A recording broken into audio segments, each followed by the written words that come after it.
네, 뉴스 오늘 금요일은 전원책 변호사의 식견을 공유해 보고 있습니다. 전원책의 훈수 전 변호사님과 함께합니다. 안녕하십니까? 예, 안녕하세요. 예, 어서 오십시오.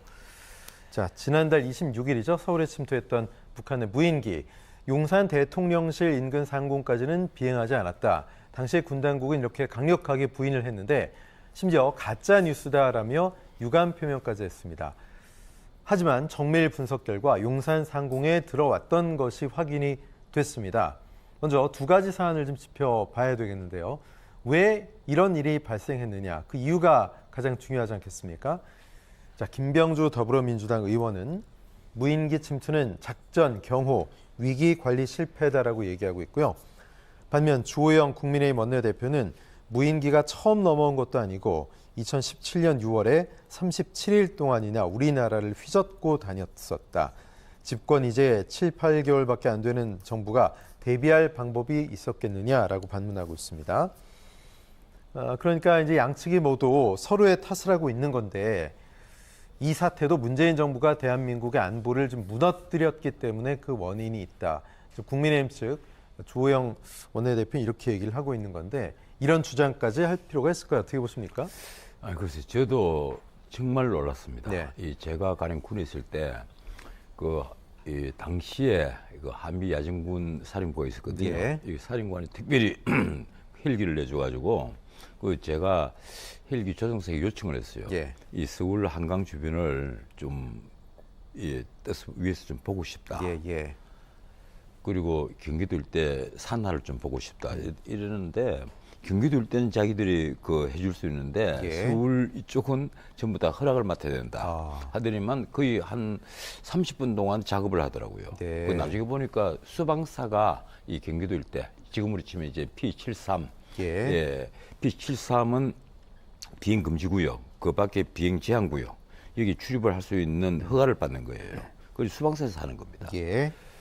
그런데 이번에 이 P73이 뚫렸다는 것은요. 그렇죠. 이건 P73이 대통령실에서 P73도 이제 용산으로 대통령실 옮겨가면서 변경이 됐거든요. 예. 그 대통령실에서 제가 알기로는 이해리 3.7km에서 원을 그려가지고 그 일대입니다.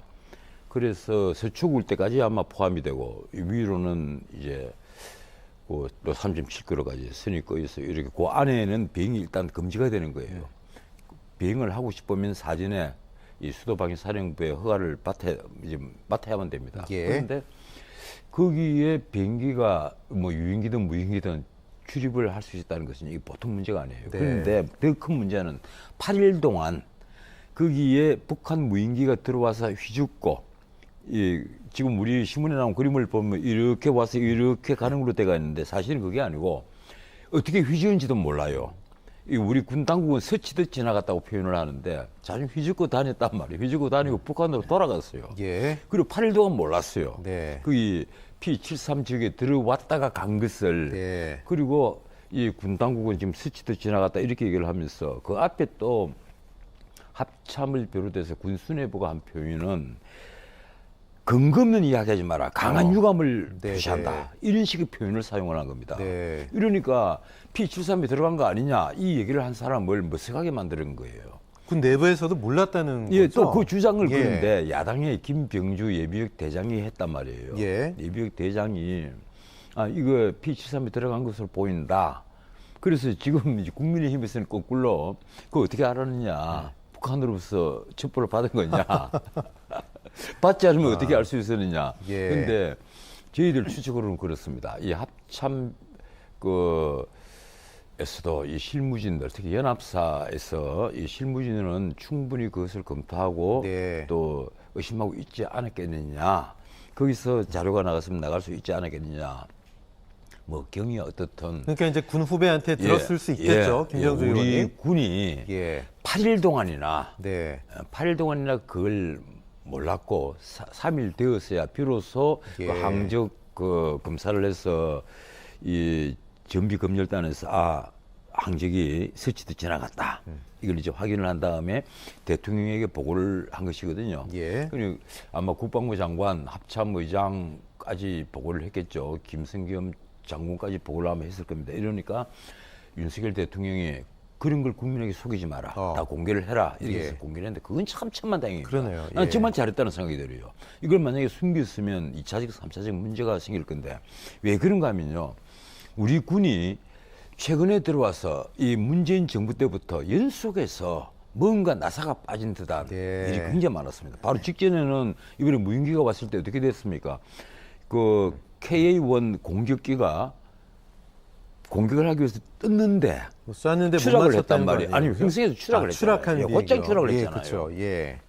거기다 11월 2일에는 또 우리 천국 미사일이 자폭을 했잖아요. 네. 이 뭔가 나사가 빠져도 한참 빠진 거예요. 또 고체 미사일 쐈다가 로켓 쐈다가 꼭 시민들 깜짝 놀랐고요. 거기다가 현무 2시 이 미사일이 골프장으로 떨어졌단 말이에요. 네. 잘 일로 쏘는데 정반대로 날아가서 골프장으로 그냥 낙탄을 한 거예요. 이런 식으로 심지어 최영함이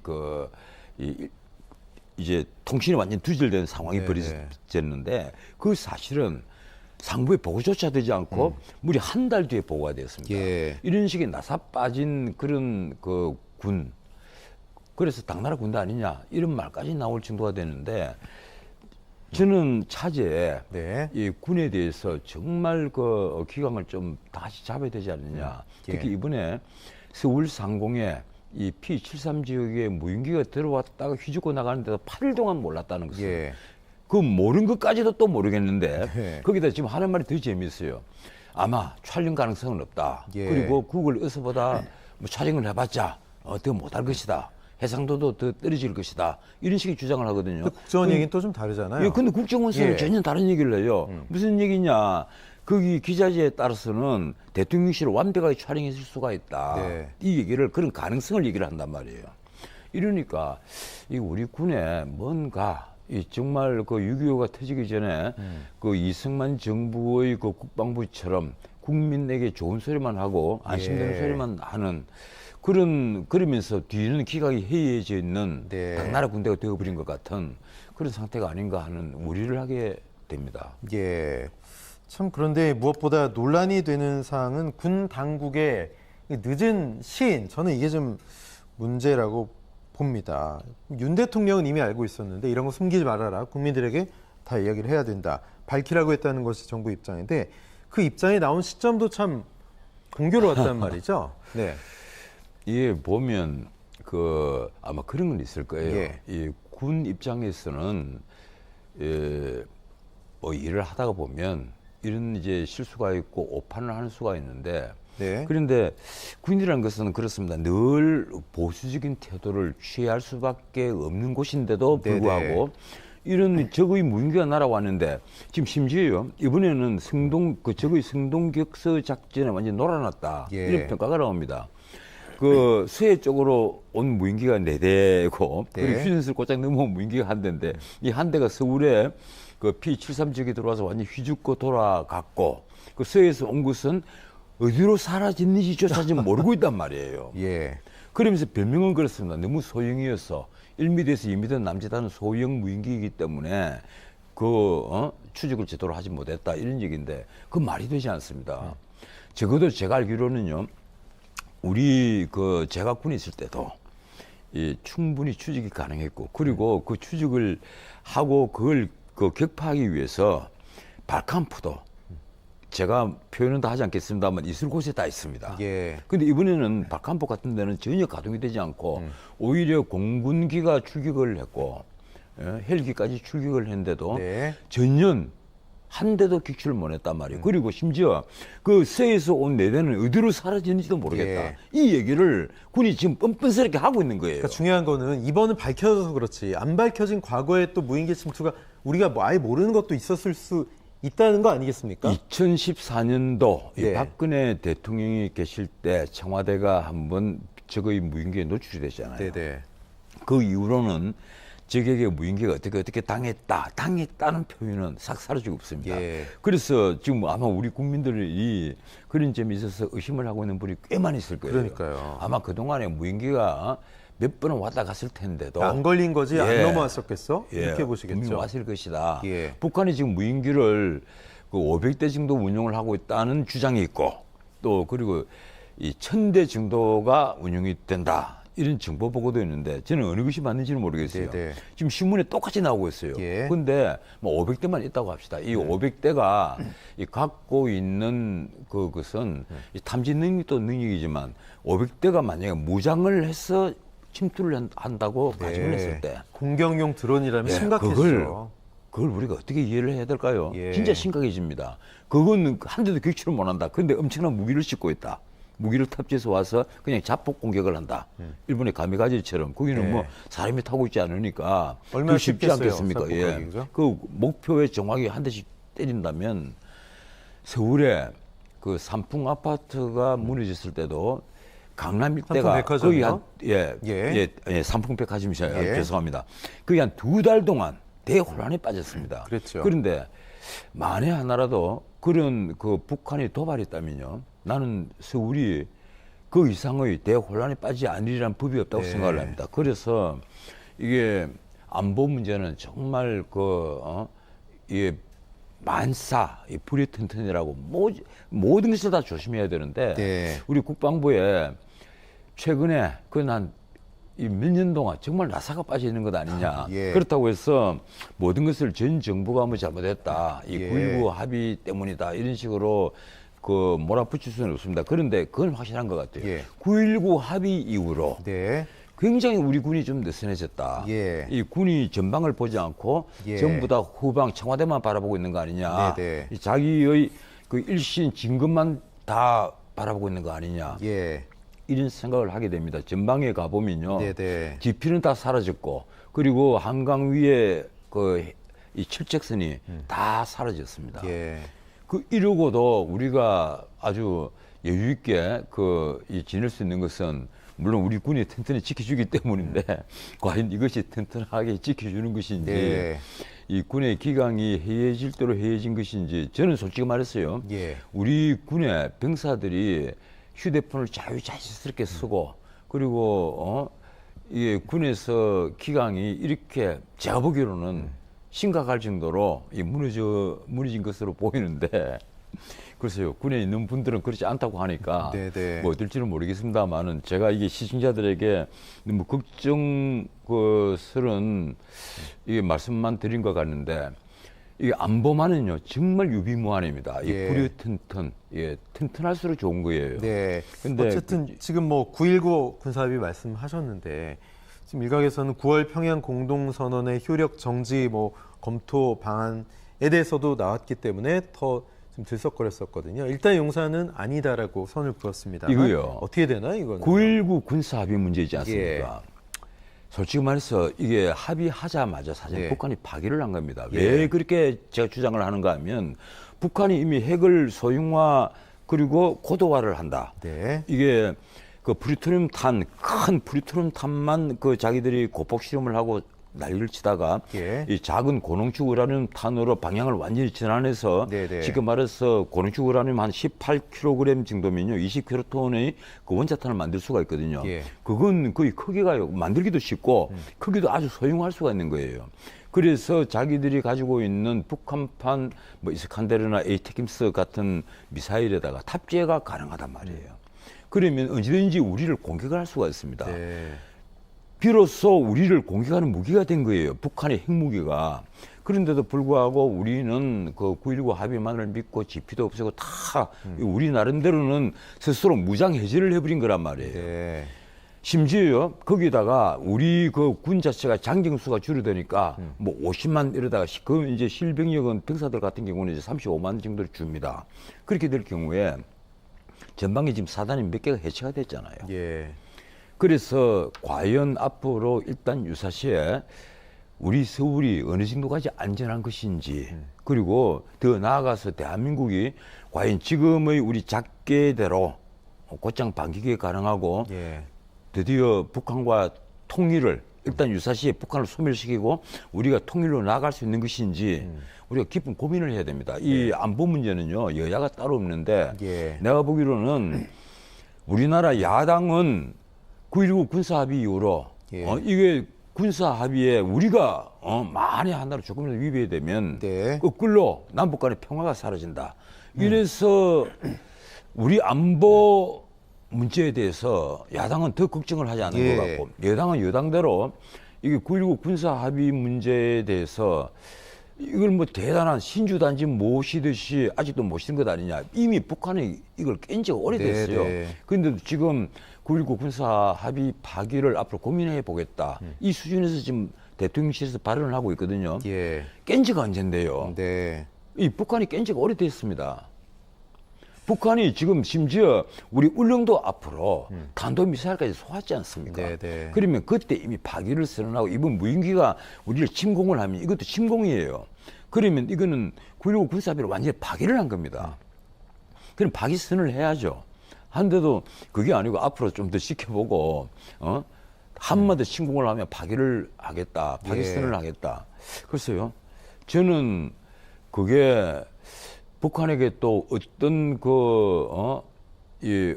어떤 판단을 오판을 할 수 있는 예. 이 계기를 만들어 주는 것인지 저는 그게 더 걱정이 됩니다. 네.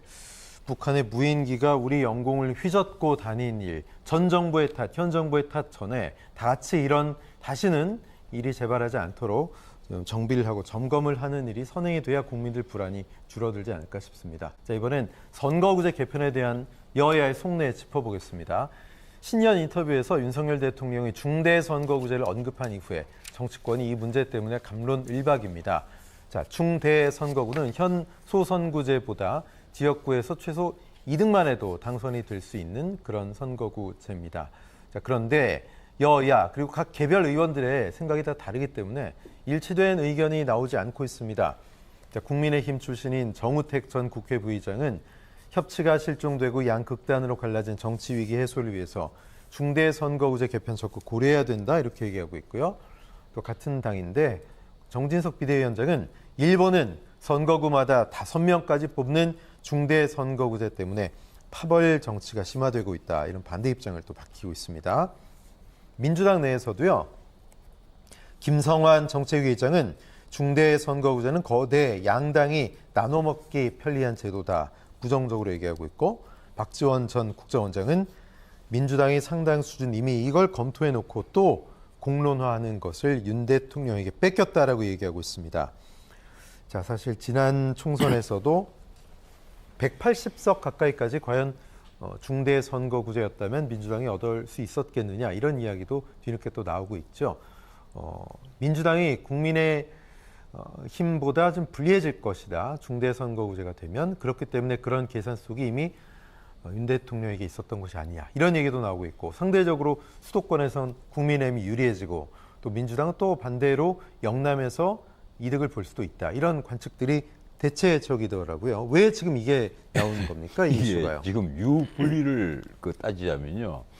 아마 국회의원들 중에 이 농촌 출신들은 예. 중대 선거구제를 반대를 할 겁니다. 네. 자신들에게 큰 도움이 되지 않으니까. 예. 그런데 도시 출신들은 기존 국회의원들은요. 거의 다 찬성을 할 거예요. 아깝게 떨어진 경우가 많기 때문에. 예, 그리고 그렇죠? 또 예. 이 중대 선거구제는 문자 그대로 유명인들에게는 도움이 됩니다. 네. 일단 선거구제가 넓으니까 유명한 사람들이 당선되기가 더 쉽거든요. 복수를 찍으면 예. 이름 들어본 사람 찍거든요. 그럼요. 그렇죠? 예, 당연하죠. 그런데 하나 확실한 것은요. 이 선거구제 공부를 조금만 하면 정치학 공부를 할 때 선거구제 공부를 조금만 하면 이건 그 다수 대표제는 대통령제와 어울리고 소수 대표제. 그래서 이 중대 선거구제는 소수 대표제입니다. 소수라도 그 대표를 뽑을 수 있는 제도거든요. 네네. 이건 내각제와 어울리는 제도다. 예. 이건요. 그 선거구제에 대해서 세계적인 그 색학을 꼽자면 늘 그 로버트 딜 교수를 먼저 꼽는데 네. 그분이 쓴 민주주의라는 책이 있어요. 아주 얇은 책에 네네. 뒤에 한 절반 정도가 선거구제에 관한 이제 이론입니다. 그게 뭐 명확히 있어요. 대통령제는 다수대표제, 소선거구제가 어울린다. 네. 예, 한 명씩 뽑는 다수를 대표하는 한 명씩 그게 어울린다. 그리고 이론적 근거가 쭉 나와 있습니다. 예. 그리고 내각제는 소수 대표제가 어울린다. 그런데 왜 우리나라에서 지금 이 갑자기 이 소수 대표제인 중대 선거구제를 윤 대통령이 얘기를 했고, 예. 그리고 거기에 지금 이 정우택, 뭐 정진석뿐 아니라 이 김기현 그 지금 김장연대를 대표하는 당 대표 후보자까지 다 이게 찬성 표현을 하느냐. 글쎄요. 제가 보기에는 이렇게 하면 결국은 나눠먹기가 될 것이다. 이 우리 국민들은요 제일 싫어하는 게 바로 이 나눠먹기예요.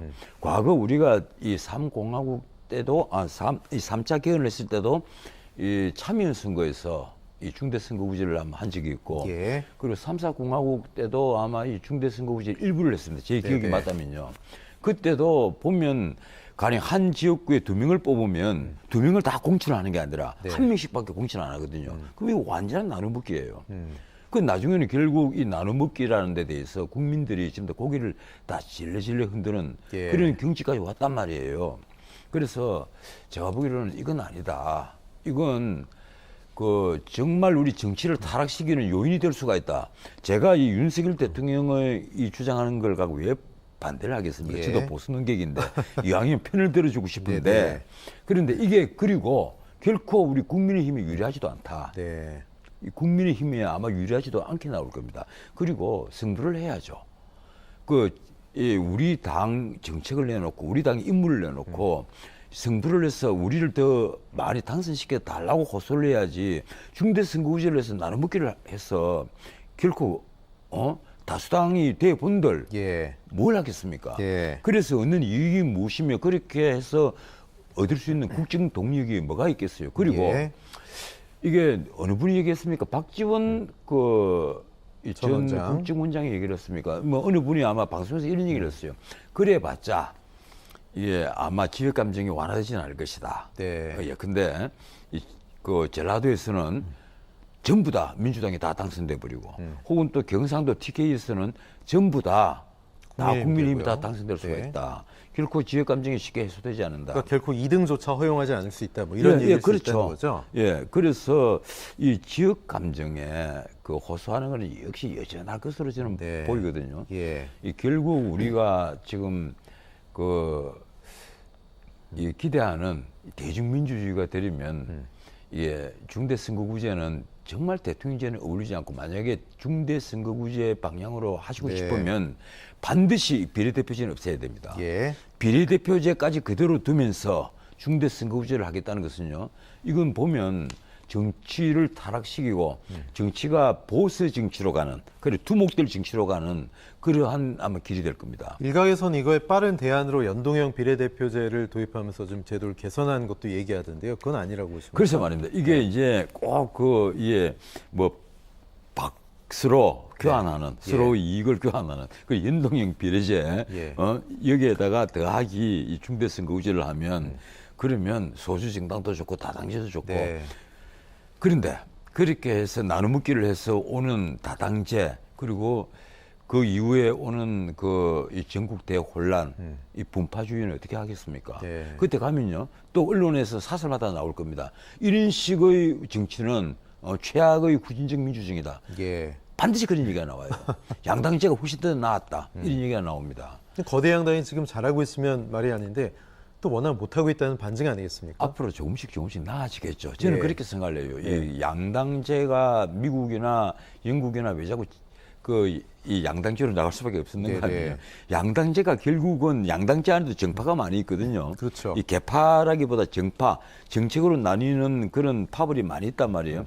그 양당제가 이 경쟁을 하는 것이 오히려 대중민주주의 의 발전에는 훨씬 더 도움이 됐다. 예. 이 다당제보다는 네. 특히 영국 같은 경우가 그렇죠. 이 노동당과 보수당 양당제로 가고 자유당이 왜 자꾸 작아지는가 하면 예. 결국은 그 양당제의 경쟁이 민주주의 발전에 더 도움이 됐다는 네. 어떤 그 국민적 자각 때문이에요. 네. 그리고 미국도 결국 마찬가지잖아요.